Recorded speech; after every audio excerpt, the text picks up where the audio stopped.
Здравейте, днес сме 28 октомври 2023 година и днес ще ви покажа как опитвам този хинап от сорт Tiger Tooth.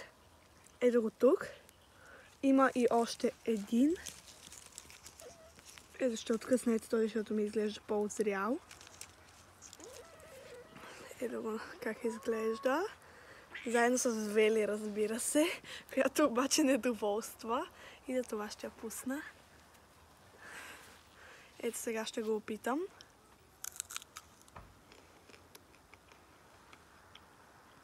Този хинап е вкусен, приятен е такъв сладък, има лека киселинност, ето така изглежда отвътре.